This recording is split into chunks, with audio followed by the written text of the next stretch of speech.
may remember from Bio 430, the ribs are often described in their function as the handle of a pail that's down like this. And when you lift that handle up, we're never going to lift our ribs all the way like that, obviously. But as you lift that handle up, it goes more anterior. And so that increases the distance from front to back for our thoracic cavity.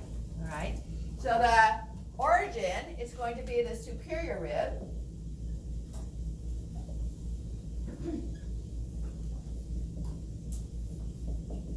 And the insertion, the movable point of attachment, is the inferior rib. And it helps. So if you put your forearm in that V-shaped form, you lift the ribs. Okay? So external intercostals function in elevation of the ribs for inspiration.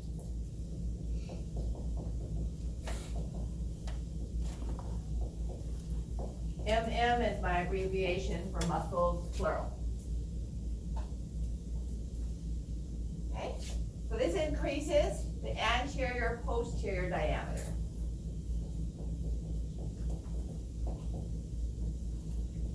What's the nerve for the intercostal muscles, both external and internal?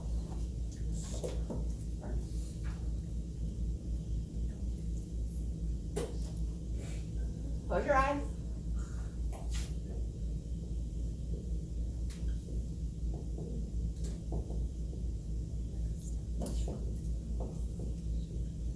Intercostal nerves.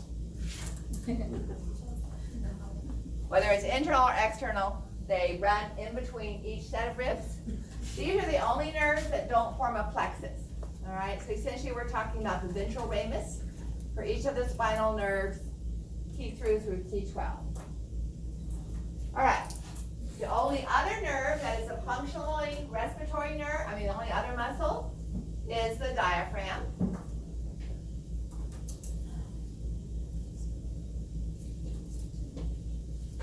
And this has a high dome shape. It's lower in the back, posteriorly, all right, because it comes from the lower ribs. And its insertion is this figure 8 shaped connective tissue tendon, or not cord-like, but it's called a tendon, known as the central tendon. That is its point of insertion. So that is the movable point of attachment. Let's see if I have a good diagram back here.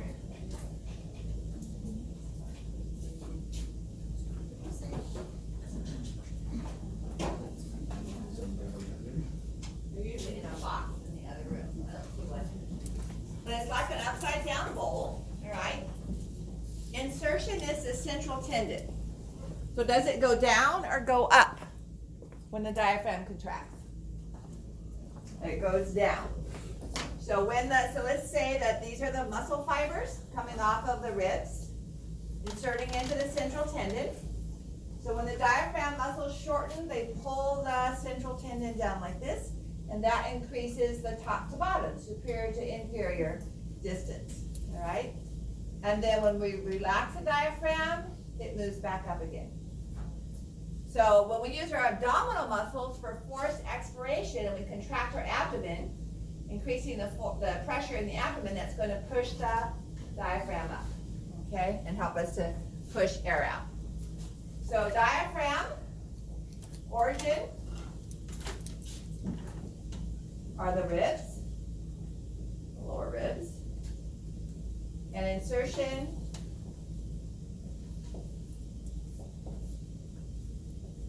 central tendon. This increases superior-inferior distance. And now we have the nerve that you mentioned for the intercostal muscles. C3, 4, and 5 keep the diaphragm alive. Phrenic nerve. Remember phrenic for our inferior phrenic vessels? C3, 4, and 5, the phrenic nerve is a component of the cervical plexus. So it actually comes out of the cervical vertebra, all right, between C3 and C4, either between C2 and C3, C3 and C4, and C4 and C5. So it has a ways to travel to get all the way down to the diaphragm. Part of that is with the vagus nerve. And this is why individuals who break their necks above C3 have to be on a ventilator, okay? Because there's no, skeletal muscles are voluntary. So as we'll see next week, we trigger the reflex by changes in the amount of carbon dioxide. But the brainstem activating that reflex sends its neurons down to the cervical spinal cord. And if that's been transected above C3, it's not going to connect with our phrenic nerve. And intercostal nerves are even lower. They're in the thoracic region of the spinal cord. Okay? So someone who has, they have to get immediate ventilation. They're thrown from a horse. You break your neck above C3, you're going to quit breathing. Okay? So somebody has to be there to provide that breathing for you until a ventilator, tracheotomy, whatever can be formed. So these are our two muscles that we use to breathe. Now, you can see below that, I have listed accessory muscles of respiration. So this is what we do when you need to take a deeper breath and lower the diaphragm even more or lifting up the ribs even higher. Doesn't work. Okay? Scalings. Now, I didn't talk about scalings with File 430. Some faculty might. Has anybody heard of the scalings before? These are muscles that are deep to the sternocleidomastoid, and they attach to the first rib and the sternum. Okay? So they are used to pull up. You can use them at the same time you use your sternocleidomastoid. So sternocleidomastoid typically turns the head from side to side. And if we pull the mastoid process at the same time, you flex your neck. So keep the muscles, use the muscles in the back of your head to keep the head from pulling forward. And now visualize and do the activity of pulling up your sternum. Okay? So you're pulling up the sternum with sternocleidomastoid and you're using the scalings. Now the first rib doesn't move very much, so it's mostly sternum. And then one of the scalings will go to the second rib, all right? But it's first rib, second rib primarily. So people, sometimes that have emphysema, they usually struggle to breathe air out. That's usually the typical problem. If you're trying to breathe air in, you'll see these neck muscles being utilized by someone who's struggling to breathe. So those are accessories. Scalings and sternocleidomastoid. Why are pectoralis minor and serratus anterior considered to be accessory? What do they have in common? What's their origin? The ribs. Their insertion is the scapula. So the pectoralis minor I call the I pledge allegiance muscle. Because if you put your palms on the ribs 3, 4, and 5, this attaches to your coracoid process. And we use it to push, not that you do this with the I pledge allegiance, is the placement of the muscle, not what you do with it. But it pulls the scapula forward. So if we keep the scapula, and so does serratus anterior, protraction. So if we keep the scapula from moving, that becomes the origin. And now we use these muscles to assist in lifting the ribs. Okay? So this winter when you're out skiing and you're at 8,000 feet, you're taking in deeper breaths because there's fewer molecules of oxygen in the normal volume of air that you breathe. You're using these accessory muscles. All right? What are the muscles of expiration? Trick question. There aren't any. Take a deep breath and let it out. You didn't use any muscles to let it out, all right? What you did was you allowed these muscles to relax. When those muscles are no longer contracting, the ribs settle down, the diaphragm rises, volume decreases, pressure increases, and air is pushed out of the lungs. So our muscles for breathing out are only forcible expiration. So imagine blowing air into a balloon where you're pushing air in. That's when we use these muscles. Internal intercostals have their pattern flipped. this is the internal intercostal. We also flip origin and insertion. And it's really cool, pulling the ribs down. So external intercostals are pulling the ribs up. Internal intercostals are pulling the ribs down, okay? You can't pull up like this. This is easier. So external lifting the ribs, inspiration, internal pulling them down for expiration. And again, it's forced, all right? Active expiration.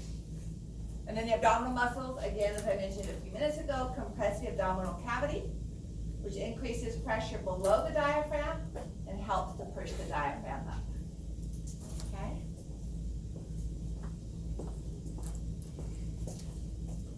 So that's how we change lung volume for moving air into and out of the lungs.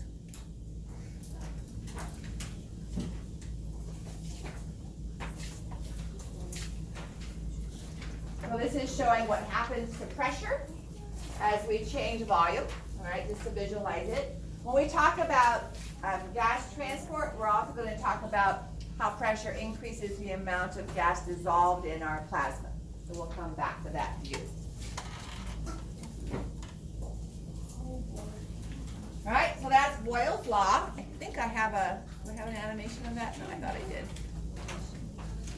All right, so decreased volume, more likely to bump into each other and bump against the wall.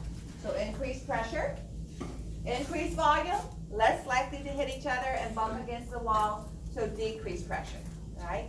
Why do we say that temperature remains constant? What's the effect of temperature?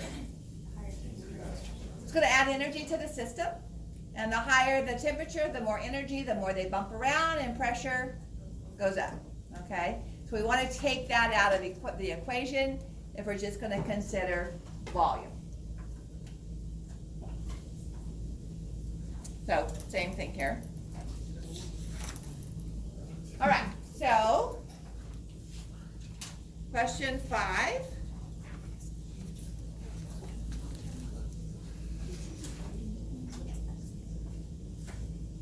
So which of the following muscles functions to decrease the volume of the thoracic cavity?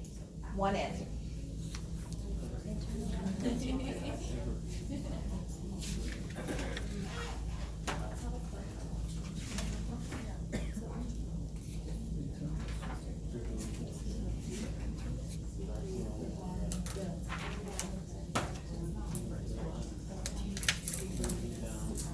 The ninth lecture was physics, okay? Pressure and volume changes. All right, may I erase the board? Anybody need pictures? You guys are good?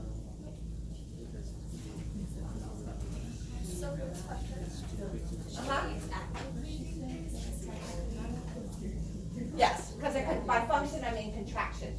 So I could rephrase that: contraction of which of the following muscles functions to decrease.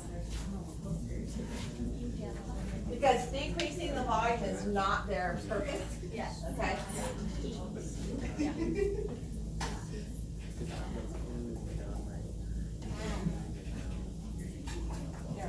You see it now? Oh, really? Okay, anybody want like more time on this one? Why not?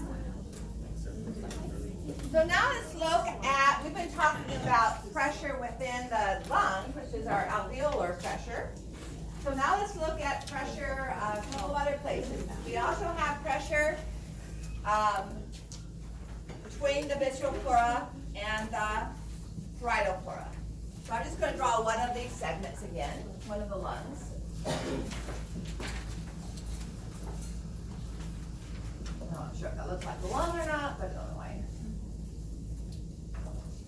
And we'll put the pleural cavity on here.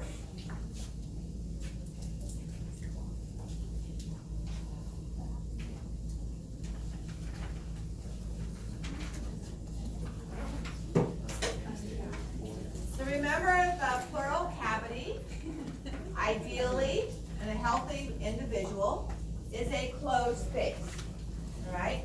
It is not open to the external environment. Whereas the airways are open via the respiratory pathway, the nose, the pharynx, trachea, and bronchus. So, what do we mean by atmospheric pressure? It's given in torr and millimeters per mercury. I've always used millimeters per mercury. So at sea level,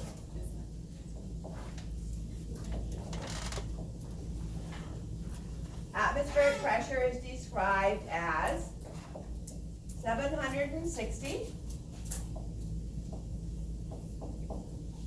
millimeters of mercury. There should not be any mercury in the air, okay? So how are we measuring this? The best way I can provide, at least makes the most sense to me, is, first of all, what makes up air? Gas. The most common is nitrogen. We'll talk about that on Wednesday next week.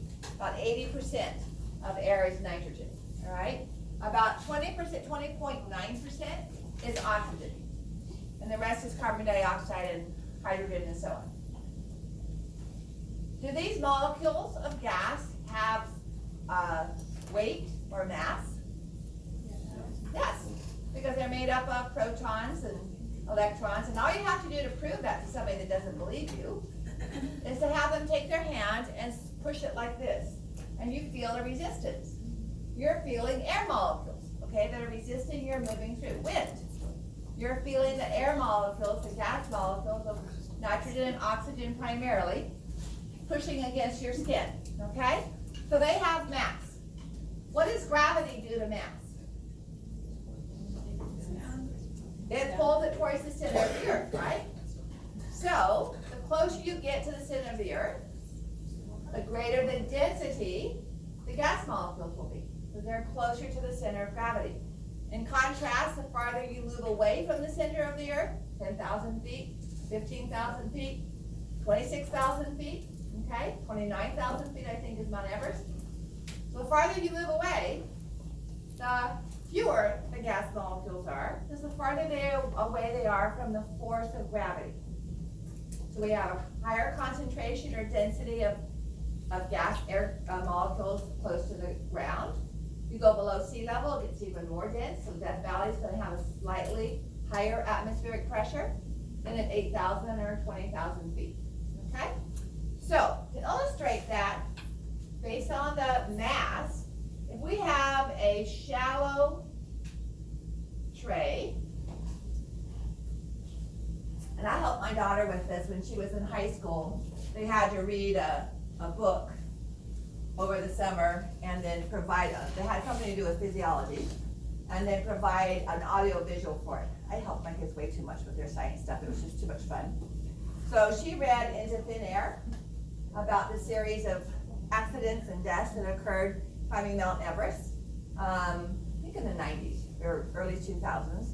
And so to help her illustrate to her classmates, we made a measurement of just to illustrate it, and we did it with clear gelatin. And we took a cake pan, clear glass cake pan, and we poured the clear gelatin in there. And then we bought one of the candy cylinders you can buy at the drugstore or whatever, and put clear gelatin, and actually we put a little bit of yellow in it.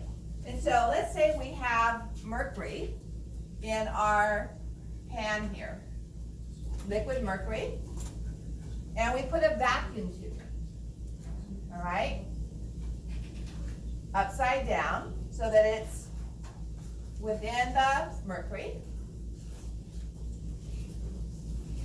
And that means there's no gas molecules in the tube, okay? So there's nothing to resist the movement of the mercury up into the tube. So now we have oxygen and hydrogen and carbon dioxide and nitrogen and other gases, which are going to be denser, closer, under here in the center of the earth is gravity, pulling on these gas molecules. And they're going to get pulled onto the surface of the mercury. Remember I said they have mass? So as they push the mercury down, it only has one place to go, and that's up into the vacuum tube. So what we're saying is at 700 at sea level, okay, the mass of all the mixture of gases at sea level is going to push the mercury up into the tube for the distance of 760 millimeters of mercury, okay?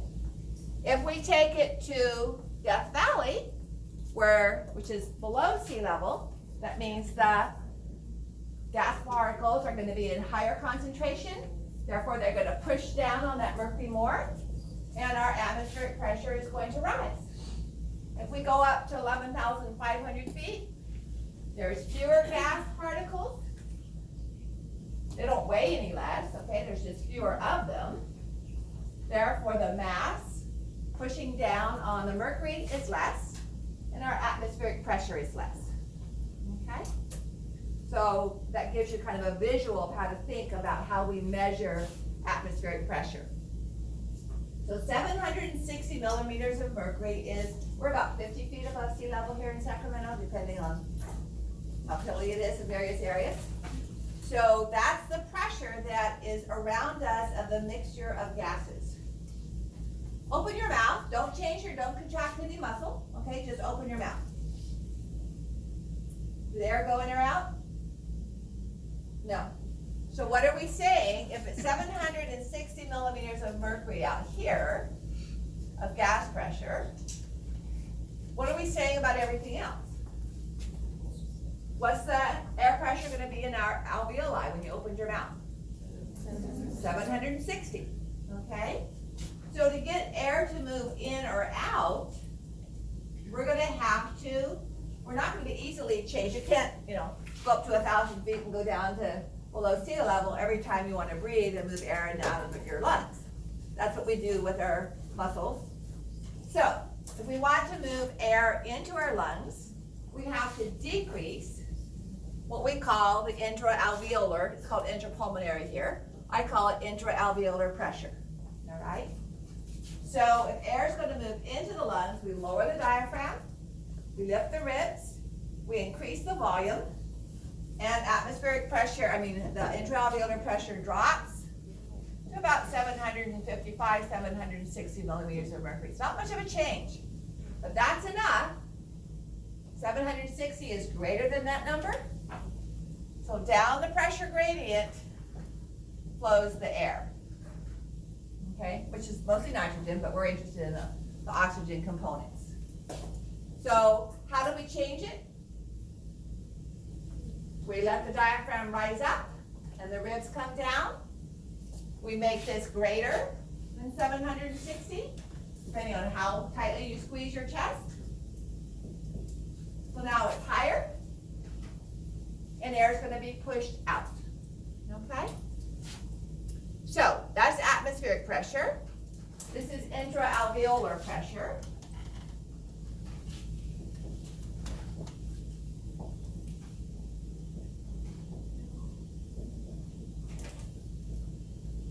And then we also have pressure in the pleural cavity, okay?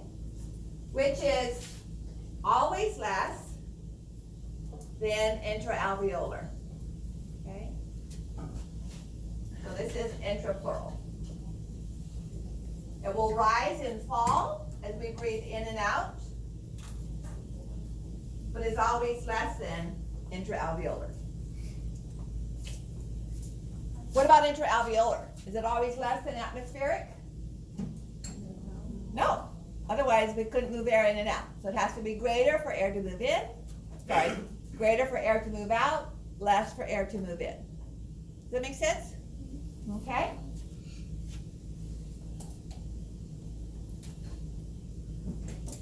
I don't know if you can see this fine little white line here.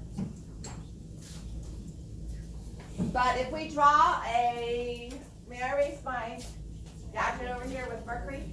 You guys, do you want to take a picture of that? Everybody have that?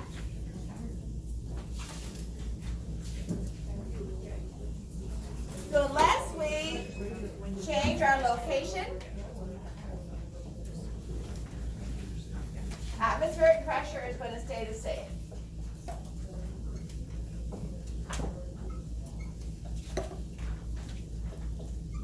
Okay? Now, intraalveolar pressure has to be below atmospheric pressure for you to breathe in, okay? So when you see the intraalveolar pressure doing this, this is inspiration. Atmospheric pressure is pushing into the lower pressure of the lungs. When it goes above, alveolar pressure is greater than atmospheric pressure, then it's pushing air out of the lungs, okay? And at this point right here, air's not moving in any direction. So this is where we were when you just opened your mouth without changing contraction of your diaphragm or intercostal muscles, okay? Air didn't go anyway because it was the same. So you'll notice here would be inspiration, here is expiration, all right? Here's intrapleural pressure. Always lower, it does rise and fall, but it's always lower than intraalveolar and always lower than atmospheric, okay? Now, let's look at this and we'll take a break. Let's say that you were in a car crash, okay? And your ribs broke and you tore the visceral pleura. Skin's intact, but you tore the visceral pleura, okay? So now when you breathe in, intraalveolar pressure is less than atmospheric pressure, so air is being pushed into the alveoli. Where else is it going to go? Into the pleural cavity, all right? So air is going to go into here as well, all right? Now when you breathe out, what happens to intraalveolar pressure? It goes up. So we normally breathe out. We're increasing pressure here, which is greater than intravalvular. So even when you breathe out, you're still going to send air into the pleural cavity, whether you're breathing in or breathing out. Okay? Remember our cardiac tamponade? As fluid filled up the pericardial cavity, the ventricles of the heart had less and less room to expand. Same thing here. Every time you breathe, whether you're breathing in or breathing out, air is going into the intrapleural cavity. And as that happens,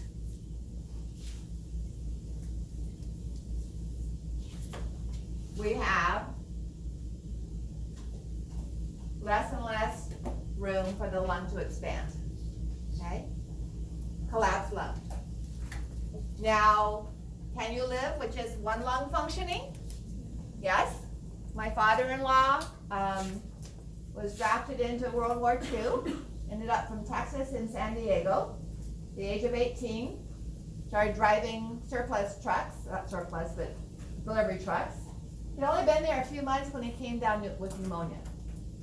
He spent a year in the hospital. Had 2 lobes of his right lung removed. Lived till he was 86. Okay? So, in fact, he never saw any action because by the time he recovered, the war was over. But he had that injured. So, the problem, especially on the left lung, is when that airspace starts to cause the heart to shift over. And it puts pressure on the heart. Now, not only are we not expanding the lung, but we're limiting the expansion of the heart, okay? And it becomes a life and death situation. It can happen on the right side, but it happens more quickly on the left side because that's where the heart is, okay? It's primarily on the left side. Now, what happens then if it was the steering wheel or the bicycle spoke that poked through the skin and tore the parietal pleura and the visceral pleura?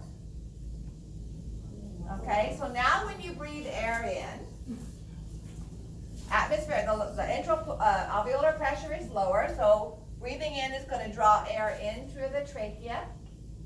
It's also gonna draw air in through that wound. Okay? And when you breathe out, it's going to push air out into the pleural cavity, and some of that air will exit. So, ever heard of keeping some plastic and tape around? So you guys get 4 points of extra credit if you send me a picture showing that in your car or your bicycle you have plastic wrap and adhesive tape, like bandage tape. So if you come across somebody who has a traumatic chest injury, and you can tell because it's bubbling air, all right, if it's the second one that we talked about. So if it's not through the skin, then it's a little more difficult to figure that out. But if it's bubbling air, so when is it going to bubble? When they breathe in or breathe out? When they breathe out. So what you want to do is take that on all 4 sides. You want to leave one corner free so that when they breathe out, air can still leave the intrapleural cavity, okay? And when they breathe in, it's going to suck that plastic to the skin and not allow air in again, okay? So it allows the air out, but doesn't let it pull back in again when they breathe in. Okay, so that's a basic first aid component. So by our exam for respiratory and urinary system, you can either show me on your phone and then I'll just mark it down, or you can send me a picture by email. All right, then I'll just put those 4 points by your name. Never had anybody tell me they've used it, but got a few more years here, we can try that out. Okay? So this is what we're going to see with the sheet pluck today during lab. So let's stop there for a moment, and I want to give you some time to study for the quiz. All right? And I have to make sure I have it written up too. So check back with you in 40 minutes, 45. See how you're doing? Okay. So this is down. This is including the structures we covered for the nasal cavity, bones, and components of the nose and nostrils and internal and external nares. Through the larynx. So the last cartilage would be the cricoid cartilage, including the muscles and the vagus parts of the vagus nerve. All right, but no farther than the cricoid cartilage. Okay, because most of what we talked about for the rest was histology. And that will be on our next quiz. I think we have 5 questions. I think we have 1 more. Okay, so hold on to that.